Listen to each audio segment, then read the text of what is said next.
প্রয়াত নায়ক সালমান শাহের মৃত্যুর ঘটনায় হত্যা মামলা দায়েরের পর থেকে আবারও আলোচনায় ৯০ দশকের জনপ্রিয় অভিনেত্রী শাবনূর। শাবনূরের কথা বলা যায়, উনি বলেন শাবনূরের সাথে তার সম্পর্ক ছিল।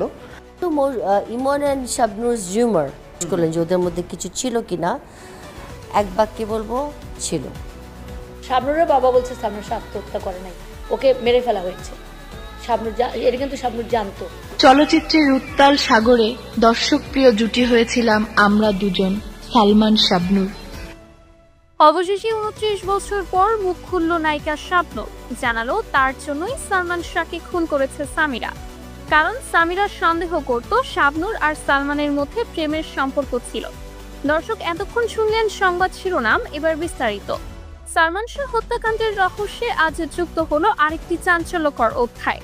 দীর্ঘ ২৯ বছর পর অবশেষে মুখ খুলেছেন ৯০ দশকের জনপ্রিয় নায়িকা শাবনূর, এবং তার এই প্রকাশ্য বক্তব্য কাঁপিয়ে দিয়েছে পুরো বাংলাদেশের চলচ্চিত্র জগৎকে। হ্যাঁ দর্শক, আপনারা ঠিকই শুনেছেন, শাবনূর নিজেই স্বীকার করেছেন যে সালমান শাহর মৃত্যুর পেছনে তার একটি পরোক্ষ ভূমিকা রয়েছে। তবে সেটা ঠিক যেভাবে আপনারা ভাবছেন সেভাবে নয়। আজ সকালে একটি অনলাইনে সাক্ষাৎকারে শাবনূর বলেন, ২৯ বছর ধরে আমি এই বোঝা বয়ে বেড়াচ্ছি। আজ আমি সব সত্য বলতে চাই, কারণ সালমান ছিল আমার খুব ভালো বন্ধু এবং আমি চাই তার হত্যাকারীরা শাস্তি পাক। পুরো সাক্ষাৎকার জুড়ে শাবনূরের চোখে ছিল অশ্রু। কণ্ঠ ভারী করে তিনি বলেন, সামিরা আমাকে ঈর্ষা করত। সে মনে করত সালমান আর আমার মধ্যে প্রেমের সম্পর্ক আছে, কিন্তু সেটা ছিল একদমই মিথ্যা। সালমান ছিল আমার সহশিল্পী, আমার বন্ধু, এর বেশি কিছু নয়। শাবনূর জানান, ১৯৯৬ সালে তিনি এবং সালমান শাহ একসাথে ৩টি ছবিতে কাজ করেছিলেন। তাদের অন স্ক্রিন কেমিস্ট্রি এতটাই ভালো ছিল যে দর্শকরা মনে করত তারা বাস্তবেও একে অপরকে ভালোবাসে, কিন্তু সেটা ছিল শুধুই অভিনয়। শাবনূর বলেন, আমরা দুজন পেশাদার শিল্পী ছিলাম, কিন্তু সামিরা এটা বুঝতো না, সে ভীষণভাবে সন্দেহ করত। শাবনূর আরও জানান, সালমান শাহর মৃত্যুর মাত্র ১ সপ্তাহ আগে সামিরা তার বাসায় এসে তার সাথে কথা বলতে চেয়েছিলেন। শাবনূর জানায়, সেদিন সামিরা আমার বাসায় এসে সরাসরি বলল, তুমি আমার স্বামীকে প্রলোভন দেখাচ্ছ, তুমি সালমানকে নিজের দিকে টানছ। আমি তখন অবাক হয়ে বললাম, কি বলছেন আপনি?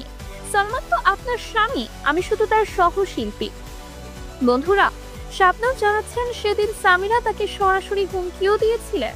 সামিরা নাকি বলেছিলেন, তুমি যদি সালমানের কাছ থেকে দূরে না থাকো তাহলে তোমার জন্য ভালো হবে না, আমি সব ধ্বংস করে দিতে পারি। শাবনূর বলেন, আমি তখন ভয় পেয়েছিলাম, কিন্তু আমি ভাবিনি যে সামিরা সত্যি এত দূর যেতে পারবে। আমি কখনো ভাবিনি যে সে সালমানকে খুন করতে পারবে। তাহলে কি দর্শক সত্যি শাবনূরের জন্যই সালমান শাহকে খুন করা হয়েছে? সামিরার ঈর্ষা কি এতটাই নির্মম ছিল যার কারণে আমরা আমাদের স্বপ্নের নায়ককে হারিয়েছি? দর্শক, আপনার কি মনে হয় তা কমেন্ট করুন আমাদের কমেন্ট বক্সে। বন্ধুরা, সে সময় শাবনূর আরও জানান, সালমান শাহর মৃত্যুর পর সামিরা তাকে আরেকবার ফোন করেছিলেন। সালমান মারা যাওয়ার পরের দিন সামিরা আমাকে ফোন করে বলল, দেখতে তো আমি কি করতে পারি, এবার তুমি সাবধান থেকো। আমি তখন বুঝে গেলাম যে সালমানের মৃত্যুর পেছনে সামিরার হাত রয়েছে।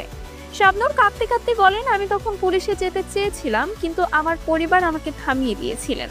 তারা বলেছিলেন, তুমি যদি কিছু বলো তাহলে তোমার ক্যারিয়ার শেষ হয়ে যাবে, সবাই তোমাকে দোষারোপ করবে। হ্যাঁ দর্শক, দীর্ঘ ২৯ বছর শাবনূর এই সত্য চেপে রেখেছিলেন, কিন্তু এখন যখন সামিরা নিজেই স্বীকার করেছে তার অপরাধ, তখন শাবনূরও সাহস পেয়েছেন সত্য বলার। শাবনূর বলেন, আমি আর চুপ থাকতে পারছি না। সালমান ছিল নিরপরাধ, সে শুধু তার পেশা নিয়ে সিরিয়াস ছিল, কিন্তু সামিরার অসুস্থ মানসিকতা এবং ঈর্ষা তাকে খুন করেছে। এদিকে সালমান শাহর পরিবার শাবনূরের এই বক্তব্যকে স্বাগত জানিয়েছে।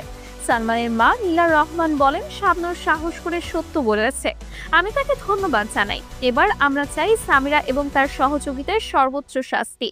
তদন্তকারীরা জানাচ্ছেন, শাবনূরের এই বক্তব্যের পর সামিরার বিরুদ্ধে আরো শক্তিশালী হয়েছে মামলা, কারণ এখন প্রমাণ হচ্ছে যে সামিরার একটি মোটিভ ছিল সালমানকে হত্যা করার। পুলিশ সূত্র জানাচ্ছে, ঈর্ষা এবং সন্দেহ এই দুটোই একজন মানুষকে হত্যার দিকে ঠেলে দিতে পারে। শাবনূরের বক্তব্য আমাদের তদন্তে নতুন মাত্রা যোগ করেছে। আইন বিশেষজ্ঞরা বলছেন, যদি প্রমাণ হয় যে সামিরা ঈর্ষার বশবর্তী হয়ে সালমানকে খুন করেছে, তাহলে এটি একটি পরিকল্পিত হত্যাকাণ্ড এবং এর শাস্তি মৃত্যুদণ্ড পর্যন্ত হতে পারে। শাবনূর আরো জানান, সালমান শাহ তাকে একবার বলেছিলেন, শাবনূর, আমার স্ত্রী আমাকে বিশ্বাস করে না, সে সব সময় সন্দেহ করে আমি আর পারছি না। শাবনূর বলেন, আমি তখন সালমানকে বলেছিলাম তুমি সামিরার সাথে খোলাখুলি কথা বলো, তাকে বোঝাও, কিন্তু সালমান বলেছিল আমি চেষ্টা করেছি কিন্তু সে শোনে না। সে মনে করে আমি তার সাথে প্রতারণা করছি। হ্যাঁ দর্শক, এই ঈর্ষা এবং সন্দেহই শেষ পর্যন্ত সালমান শাহর জীবন কেড়ে নিয়েছে। শাবনূর তার বক্তব্যে আরো বলেন, সালমান ছিল একজন দায়িত্বশীল স্বামী। সে সামিরাকে ভালোবাসতো, কিন্তু সামিরা নিজের ইগো এবং ঈর্ষার কারণে সবকিছু ধ্বংস করে দিয়েছে।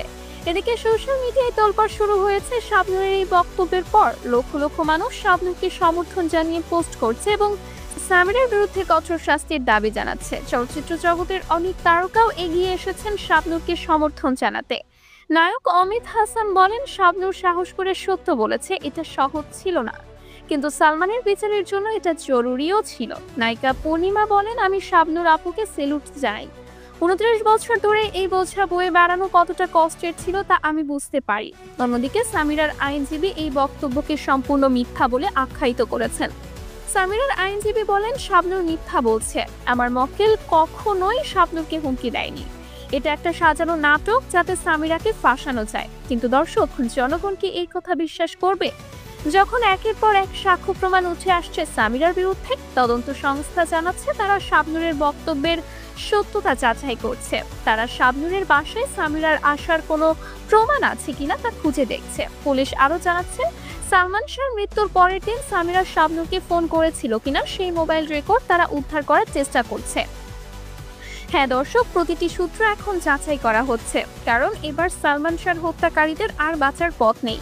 শাবনূর তার বক্তব্যের শেষে বলেন, সালমান তুমি যেখানেই থাকো জেনে রেখো আমরা তোমার বিচার পাবোই, তোমার হত্যাকারীরা শাস্তি পাবে, আমি প্রতিজ্ঞা করছি।